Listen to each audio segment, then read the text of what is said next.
Veins తో బాధపడుతున్నారా? భారతదేశంలోనే బెస్ట్ ట్రీట్మెంట్ అందించే ఏకైక హాస్పిటల్ ఏవిస్. నమస్తే రమ్మగారు. నమస్తే జయ. రమ్మగారు, దేవుడి గది శుభ్రత ఈ అంశం గురించి ఈరోజు మనం మాట్లాడబోతున్నాం. చాలాసార్లు మాట్లాడుకున్నాం, కానీ ఎప్పటికప్పుడు దేవుడి గది అనేసరికి కొన్ని అనుమానాలు వస్తూ ఉంటాయండి. నాకు పర్సనల్గా వస్తాయి, మన కామెంట్స్ రూపంలో కూడా వస్తూ ఉంటాయి కదా. అసలు ఏ రోజు శుభ్రం చేసుకోవాలి అనేది ఫస్ట్ ప్రశ్న అండి. మంగళవారం శుక్రవారం కాకుండా, పర్వదినాల్లో కాకుండా చేసుకోవచ్చు. ప్రతి నెల అమావాస్య నాడు శుభ్రం చేసుకోవాలని కొన్ని ఇవన్నీ ప్రాంతాల వారీగా గ్రామాచారాలు చేయ. కొన్ని చోట్ల గురువారం కూడా చేరు, గురువారాన్ని లక్ష్వారంగా భావిస్తారు కదా. అవునవును. మరి అలాంటప్పుడు కుదరదు కదా. ఆ ప్రాంతానికి మన ప్రాంతీయమైన ఐడియాలని అనుసరిస్తే బాగుంటుంది. రోజు ఒకసారి తుడుచుకోవాలి కదా. దేవుడి మందిరమో దేవుడు గదో, చిట్టి గది అనుకో తుడుచుకుంటాము, చిన్న ముగ్గేసుకుంటారు. పెద్ద గది అనుకో, అందులో ఒక మందిరం ఉందనుకో, మందిరాన్ని ఏదో లోపల భాగాలు కాస్త నిర్మాల్యం తీసేయటము, నిన్న పెట్టిన పువ్వులన్నీ తీసేయాలి, నిన్న వేసిన దండలు అందంగా ఉన్నా సరే ఉంచకూడదు, తీసేయాలి. నిన్నటి దీపారాధన కుందు తీసేసి వేరే ఫ్రెష్ దీపారాధన కుందు పెట్టుకోవాలి. ఒత్తులు కూడా, ఒత్తులు ఫ్రెష్వి, దీపారాధన కుందు ఫ్రెష్ది. నిన్నటి నీళ్లుంటే అవి తీసేసి, ఊరికే ఒక గ్లాసే పెడతావు నీళ్లు, నువ్వు తీసేసి మళ్ళీ నీళ్లు నింపి పెట్టుకోవాలి. ఎప్పటికప్పుడు అవి చేయవచ్చు, ఏ రోజుకి ఆ రోజే. ఈ పైనంతా తుడుచుకోవడం, కొంత భాగం తుడుస్తాం. పటాలన్నీ ఎవ్రీడే ఉన్న పటాలన్నీ తుడవలేం కదా. అవును. వాటిని ఉంచుకుని ముందు భాగాలన్నీ శుభ్రం చేసుకుంటాం, కాస్త దులుపుకొని మళ్ళీ పెట్టుకుంటాం కదా. రోజు పసుపు కుంకుమ మీరు అన్నట్లుగా పటాలన్నీ రోజు తుడిచి రోజు పసుపు కుంకుమ పెట్టుకోవడం కొంత, అంటే ఇంట్లో ఉంటే చేయగలిగితే ఓకే, చేయలేకపోతే ఇబ్బంది కదా. ఇబ్బంది. అది కూడా మనం దానికి చాలా సమయం ఇవ్వాలి కదా, చాలా టైం పడుతుంది. కాబట్టి నెలకు ఒకసారో, 15 రోజులకు ఒకసారో, వారానికి ఒకసారో, మీ ఎసులుబాటును బట్టి, మీ ఇంట్లో ఉండే దేవతా స్వరూపాలని బట్టి. ఇది దేవుళ్ళకి పులికాప పెట్టాం, ఇంత ఇంత ఇంత ఇంత విగ్రహాలు ఉన్నాయనుకో, ప్రతిరోజు వీళ్ళందరికీ పులికాప పెట్టి అందరికీ బొట్లు కాటికలు పసుపులు పెట్టేసరికి రోజంతా అక్కడే గడిచిపోతుంది కదా, పూజల్లోనే గడిచిపోతుంది. మరి మీకు సమయం సరిపోవద్దు.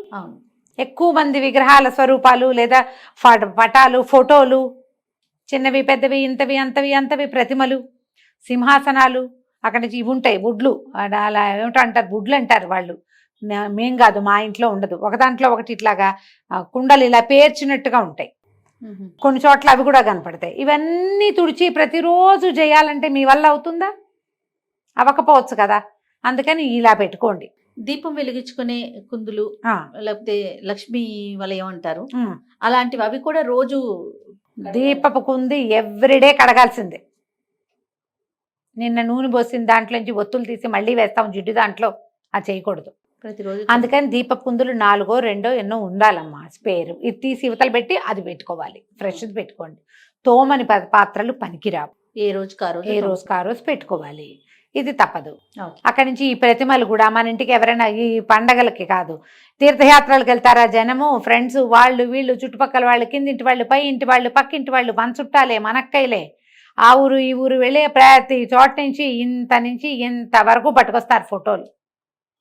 ఎంత ఓపిక మంతులో అయిందా. ఆ రాగానే మన ప్రసాదం ఉంటుంది, జేజా తీసుకెళ్ళిపోయి పెట్టు అని దేవతా మందిరంలో పెట్టావు. మళ్ళీ ఆ జేజికి ఓ దీపారాధన, ఓ నైవేద్యం, ఓ బొట్టు, ఒక పువ్వు, వ్యవహారం చెయ్యాలి. పెట్టావా చెయ్యాలి, ఖచ్చితంగా. పెట్టద్దు. అసలు వాటిని ఏం చేయాలో అర్థం కాని పరిస్థితి. అవును, ఇప్పుడు చాలా వచ్చింది. ఇది వరకు రేర్గా ఒక తిరుపతి ప్రసాదం వచ్చేది, ఇప్పుడు అసలు అయితే మహాప్రసాదం కింద అసలు అమృతం దిగినట్టే లోపలి. హాహా, ఇవాళ మంచి జన్మ ధరించింది అనుకునేవాళ్ళు. ఒక్కొక్క వారం జయ ఎవ్రీడే తిరుపతి లడ్డు తింటున్నా జయ నేను, ఎవ్రీడే. వేరే స్వీట్ తినకలా, లడ్డు ప్రసాదమే. బాలాజీ తయారైపోతాడు తెల్లవారేసరికి, బంగారకొండ వస్తున్నాడు అట్లా. సరే, ప్రసాదం అంటే నోట్లో వేస్తాము, ఇవి ప్రతిమల్ని ఏం చేయాలి? దేవుడు రూమ్ పెరిగిపోతుంది కదా రమ్మగారు. షిరిడి నుంచి అదేదో ఎవరో జేజులు, రకరకాల అమ్మవార్లు, ఇంత ఇంత ఇంత ప్రతిమలు, ఉంగరాలు, అవేమంటారు మన కాసులు, కాయిన్స్, అవన్నీ ఎక్కడ వేయాలో ఎక్కడ పెట్టాలో జనాలందరూ వెళ్ళిపోతున్నారు. నేను ఇవేమి తెచ్చివ్వకండి అలా చెప్పాల్సి వస్తుంది. అవును, చాలా తప్పుగా తోస్తుంది. కానీ ఏం చేయాలి, ఏం చేస్తాం? ఇన్ని దేవుళ్ళని చేరుస్తాం కదా. నేనైతే మీకు ఓపెన్గా కెమెరా ముందు చెప్తున్నా, మా అక్కకైతే చెప్తా ఉంటాను అనమాట, అక్క నువ్వు తీసుకురాకే, నువ్వు వెళ్ళి దండం పెట్టుకో, నా గురించి కూడా దండం పెట్టుకో. కానీ నేను అందరికీ ఎందుకంటే చెప్తా జయ, place చాలట్లేదు. ఎక్కడికైనా వెళ్ళాము బయట అనగానే వాళ్ళకంటే నన్ను చెప్పలేదు. తలుచుకోండి, నన్ను అక్కడ తలుచుకోండి, గుళ్ళో తలుచుకోండి అని చెప్తా. నేను తలుచుకుంటానమ్మా, నేను చెప్పట్లా ప్రతిసారి. అవును. గుళ్ళో టెంపుల్లో కూర్చుంటే కళ్ళు మూసుకుని మొత్తం మన కిందింటి వాళ్ళు, పై ఇంటి వాళ్ళు, పక్కింటి వాళ్ళు, సమస్తమైన వాళ్ళు, మనతో మాట్లాడేవాళ్ళు, మాట్లాడకుండా రోజు కనపడే వాళ్ళని కూడా ఒకసారి అందరిని తలుచుకుని, భగవంతుడా నీ యొక్క కృప, నీ ఆరాలో, నీ తేజో తరంగంలో నేనున్నట్టుగానే వాళ్ళకు కూడా ఎంతో కొంత అవకాశం ఇవ్వనైనా అని ఓ దండం పెట్టుకుంటా. మొత్తం గుంపందరినీ తలుచుకుంటాను నేను. అక్కడి నుంచి మా పిల్లలు, మా సొంత సమాజం ఉందిగా, వీళ్ళందరినీ పేరుగా వాడికి పిల్లలు కలగాలి, వీడికి ఇల్లు రావాలి, వాడికి ఉద్యోగం రావాలి, వాడికి ప్రమోషన్ రావాలి, వాళ్ళ పిల్లలు బాగా ముందుకు రావాలి, ఆడపిల్లలకు పెళ్ళిళ్ళు కావాలి, ఇవన్నీ పేరున దండాలు పెట్టుకుంటాను జయ నేను అందరినీ. ఇప్పుడు మనకి ఇక్కడ సమాజం ఎంత పెద్దది. అదే కదా. కెమెరామెన్ రోజువారీ కనిపించే ప్రతి కెమెరా పిల్లవాడు ఊళ్ళో గుర్తొస్తాడు నాకు. సూపర్. అందరినీ గుర్తు చేసి ఆ పని చేస్తే చాలు, సరిపోతుందా? తెస్తే ఓ లడ్డు తెచ్చి అందరికి పంచి అదే నేను పెడితే అంటున్నా, ప్రసాదం కాబట్టి తినేస్తాం. లడ్డూనో ఇంక ఏ ప్రసాదం అయితే ఆ ప్రసాదం. అంతే. ఈ ప్రతిమలు ఫోటోలు ఎక్కడ పెట్టాలి అదే చెప్తున్నాం. మన ఇంట్లో వాళ్ళకైతే చెప్పగలుగుతాం, బయట వాళ్ళకి చెప్పలేం కదా, రమ్మగారు. చెప్పలేము. కానీ ఇది కరెక్ట్ కాదేమో కదండి. Correct ఇలాంటి కాదు. ఎక్కడ పడేయలేము, పెట్టుకోలేము. సమస్య కాదు. ఖచ్చితంగా సమస్యే. తర్వాత కొంచెం పుస్తకాలు తగ్గించుకోను. ఈ పుస్తకాలు, అవును, అక్కడి నుంచి స్తోత్రాలు అవే కాదు జయ. ఇది వరకు రేర్గా ఒక్క భగవద్గీత ఉండేది, రేర్గా ఒక్క విష్ణు సహస్రనామం ఉండేది. అలా కాకుండా ప్రతి పెళ్లికి, పేరెంటానికి, ఫంక్షన్లకి, అవే కాకుండా ఇంకా ఏమంటారు, మరణం తర్వాత జరిగేటువంటి మరణానంతర క్రియలు చాలా ఉంటాయి కదా, అన్నింటికి. సెరమనీస్ కి అన్నిటికీ దేవుళ్ళ పుస్తకాలు వేలకి వేలు వేసేయటం. ఇక పంచో అందరికీ పంచేయటం. అందరి దగ్గర 10 20 విష్ణు సహస్రనామాలు, 25 30 లలితా సహస్రాలు, 10 నుంచి 15 దాకా భగవద్గీతలు, ఇవి కాకుండా ఎన్నో. ఇవన్నీ దేవుడి మందిరంలోనో దేవుడి గదిలోనే చేరతాయి. ఇదివరకు ప్రింట్ లేదు, ఇప్పుడు అన్ని ప్రింట్లే. ఇది ఒక సమస్య. అదొక సమస్య. వీటన్నిటిని దేవుడి గదిలోనే, దేవుడి మందిరంలోనే పెడితే ఆ దుమ్మంతా దులపాలి, అవన్నీ తుడవాలి, టూ మచ్ కాంప్లికేషన్స్ చేయ.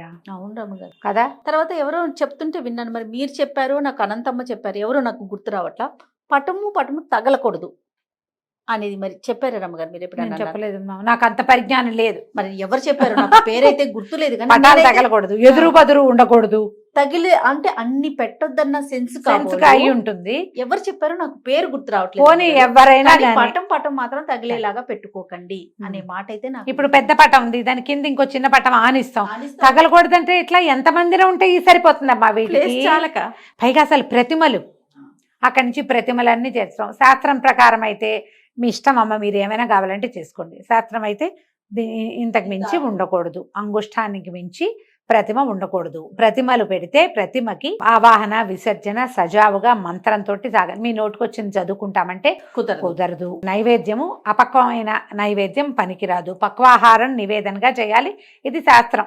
మాకు సరదా, మాకు ఇష్టం, భగవంతుడి మీద ప్రేమను మేము ఎలాగైనా చూపిస్తాం అనే రకరకాల భావజాలాలు ఉన్న వాళ్ళు మీ ఇష్టము. తర్వాత ఈ మధ్య ఫ్రేముల విషయం, ఫ్రేమ్స్ కూడా, ఫ్రేమ్స్ ఎలా పెడుతున్నారంటే తంజావూరు పెయింటింగ్ తో చేసిన ఫ్రేమ్స్, అవి సిల్వర్ లోపల వెండితో చేసిన ఫ్రేమ్స్, బంగారం తాపడంతో చేసిన ఫ్రేమ్స్. మరి అవన్నీ పెళ్లిళ్ళకి, ఫంక్షన్లకి గిఫ్ట్లు వచ్చేస్తున్నాయి, వాటిని ఏం చేయాలి? గిఫ్ట్ వచ్చేది ఒక రకం, కొత్తగా ఇల్లు కట్టుకునే వాళ్ళు ఏం చేస్తున్నారు, అన్ని ఒక సెట్ గా ఉండాలని ఇలాంటివే కలిపి తెచ్చుకొని పెట్టుకుంటున్నారు. వీటికి కూడా అంటే మనం మామూలుగా పూజ చేసుకున్నట్లేనా, మళ్ళీ దీనికి ఏమన్నప్పుడు బంగారం వెండి ఉన్నప్పుడు స్పెషల్ కేర్ ఏమన్నా? కాదు, మీకు ప్రతిమ అంటే పూర్తి స్వరూపం.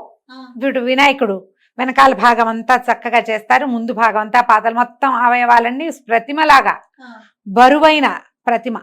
ఓకే, పూర్తి స్వరూపాన్ని గనక మనం పెడితే ప్రతిమ రూపంలో, అక్కడ మనం నివేదనలు అవి ఖచ్చితంగా చేయాలి.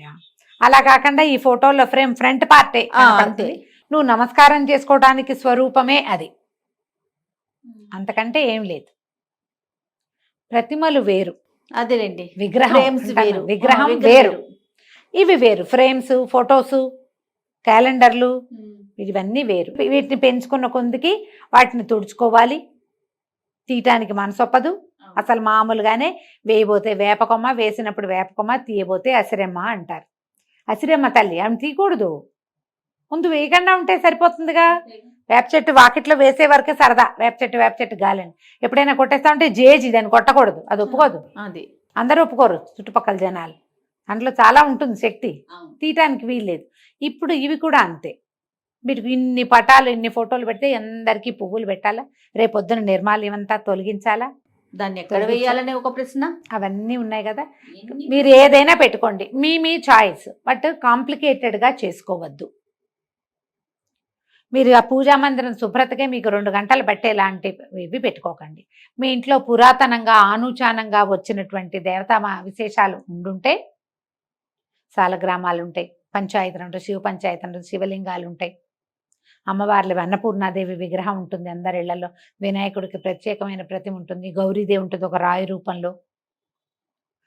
ఇవి పాతవి ఉంటే మీకు ఏదైనా కలర్ఫుల్ ఫోటోలు అవి కావాలంటే గోడల మీద పెట్టుకోండి. ఈ పూజించే మందసము మండపము ఒక పీట ఉంటే పీటెక్కిచ్చేయకండి, వాళ్ళందరినీ గోడెక్కించండి. గోడ మీద ఉన్నవి తులపటం సులువు, ఇది కష్టం. అంతే. ఈ పీటకిచ్చేది ప్రత్యేకమైన స్వరూపాలను పెట్టుకోండి. సులువుగా ఉండటం కోసం చెప్తున్నానమ్మా, మిగిలిందంతా మీ చాయిస్. శాస్త్రం అయితే విగ్రహాలు పనికిరావు అంతే. ఇప్పుడు మా ఇంట్లో కూడా చాలా చిన్న అంతదే లక్ష్మీదేవి పూర్తి స్వరూపం, లక్ష్మీనారాయణులు ఇద్దరు ఉన్నారు నా దగ్గర.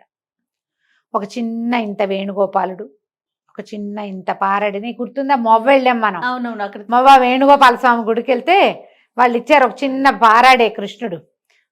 ధనుర్మాసంలో పారాడే కృష్ణ పని కూడా ఎక్కిచ్చా మీ పీట. మా మందిర పనిలో మండపంలో ఉన్నాడు ఆయన కూడా. ఆయనకో తులసి ఈయనకో తులసి పెడతాను, తులసి తలాలను పెట్టి దండం పెట్టుకుంటాం. ఆయనకో ఇద్దరికి కలిపి ఏదో కృష్ణాష్టకం చదువుకుంటాం. మీ పద్ధతి ప్రకారం చేసుకోండి. దీన్ని కాంప్లికేటెడ్ థింగ్స్లోకి తీసుకెళ్ళదు. తర్వాత మంటపాలు రమ్మ లోపల పెట్టే మనం ఇవి మార్బుల్తో వస్తున్నాయి, వుడ్తో చేయించుకుంటున్నాము, ఇట్లా డిఫరెంట్గా చేయించుకుంటున్నాం కదా. గోడకి పెట్టుకోవటం మంచిదంటారా? ఇప్పుడు మీరు అన్నట్లుగా సులువు అయితే గోడ, లేదా ఏదన్నా మంటపం లాగా చేసుకొని లోపల పెట్టుకోవటం. అమ్మ, మన శక్తియుక్తులు, దాని మీద మనకున్న స్థలము, మన ఇంట్లో ఉన్న విధానము, నువ్వు ఎంత జరపగలవు, నువ్వు ఎంత జరుపుతావు దాన్ని అంత మటుకు పెట్టుకో. నువ్వు జరిపించాలా, ఒక అయ్యవారిని తెచ్చావు, ఓ కృష్ణమూర్తిని తెచ్చావు, ఓ శివలింగాన్ని తెచ్చావు, ఇంకెవరో జేజిని తెచ్చావు, ఊరికే అక్కడ పడేయడానికి దేవు కదా. నువ్వు చక్కగా రోజు అలంకారం చేసుకుని మనసావాచ పూజ చేసుకుని వాళ్ళకి జరిపించాలిగా. నువ్వు నీ శక్తిని బట్టి ఓ అయ్యవారిని పెట్టి పూజా విధానం జరిపించే వాళ్ళు లేరా? పెద్ద పూజ గది కేవలం పూజకే మడిగట్టుకున్న అయ్యగారు వచ్చి పూజ చేసేవి కూడా కనపడుతున్నాయా? మన శక్తి, మన ఓపిక. మీరు అవకాశం దిగుడు ఒక గూడల్లే ఉండి గూట్లో 4 ప్రతిమలు ఉండి మీరు పూజ చేసుకున్నా ఓకే. మీరు భయపడకుండా భగవంతుడి పట్ల ఆస్థతో నమ్మకంతో ధైర్యంగా అలవాటుగా ఏం చేసుకున్నా తప్పలేదు. అందుకే ప్రతిమలు శాస్త్రం లేదు, కానీ మీకు కావాలంటే మీ ఇష్టం అని చెప్తున్నా కదా. అంతేగా. మీరు చేయదలుచుకునే ఉన్నా, మాకు ఇలాగే వచ్చు, మాకు ఇలాగే ఇష్టం, మేము ఇంతే చేస్తాం, మన ఇష్టం అని మీకు ధైర్యం ఉంటే ఏం పర్వాలేదు. మీరు ఎవరైనా అడుగుతారు ఏమంటే పెట్టుకోకూడదు కదా అంటే, అవునా అని నువ్వు భయపడి ప్రాణాల మీదకి తెచ్చుకున్నావు అనుకో, అది కష్టం. అలా కాకుండా బిందాస్గా ఏం కాదు, నాకు మొదటి నుంచి అలవాటు, నేను ఇలాగే పెట్టుకుంటున్నా అంటే భయమే లేదు. ఓకే. ఏ కాంప్లికేషన్స్ లేకపోతే భయం ఏముంది? అంతే కదా. కదా, ఎలా కావాలంటే అట్లా పెట్టుకోవచ్చు. ఇప్పుడు గోడకి పెట్టి ఒక చిన్న చెక్కను కొట్టించి వాళ్ళకి అంతే కుదురుతుంది. ఓ 2-3 పటాలు పెట్టుకుంటారు, ఓ సీతారాములు, ఓ శివ పరివారం, ఓ వినాయకుడు, ఓ లక్ష్మీదేవి, చాలే. చక్కగా శుభ్రంగా దాన్ని చక్కగా పసుపు రాసి బొట్టుగా బొట్టు పసుపు పెట్టి ప్రతిమల ఫోటోలకు చక్కగా రోజు బొట్టు పసుపు పెట్టడం, దండం పెట్టుకోవటం, 2 పువ్వులు పెట్టుకోవటం, కొంచెం కాస్త హారతి కర్పూరం వెలిగించుకోవటము, తర్వాత దీపారాధన చేయటము, ఒక్కసారి అరటిపండు నీకు చేత వచ్చింది పట్టుకు వెళ్ళము నివేదన చేస్తావు. రోజు వెళ్ళేటప్పుడు చూసి దండం పెట్టుకోవడానికి కళ అయిన ఒక పూజా ప్రాంతం ఉండాలి. ఎవరికైనా అది ఉండాలి. అది నువ్వు ఇంతే పెడతావా, అంత పెడతావా, ఏదో పెడతావా, అదంతా నీ ఇష్టం. నువ్వు అది ఎంత శుభ్రంగా, ఎంత ఏమన్నాలంటే సార్టెడ్గా ఉంటే నీకు అంత బాగుంటుంది. ఓకే. దాని శుభ్రత మీద నువ్వు పూజ అంటూ పెట్టుకుని నీ నమ్మకాన్ని అక్కడ పెట్టినప్పుడు దాన్ని నువ్వు ఎంత బాగా ఉంచితే నీకు అంత బాగుంటుంది. ఎంత ఉంచగలవో అంతే పెట్టుకో. నువ్వు ఎంత బాగా ఉంచగలవో, ఎంత అయితే నువ్వు చేయగలవో అంతది పెట్టుకో.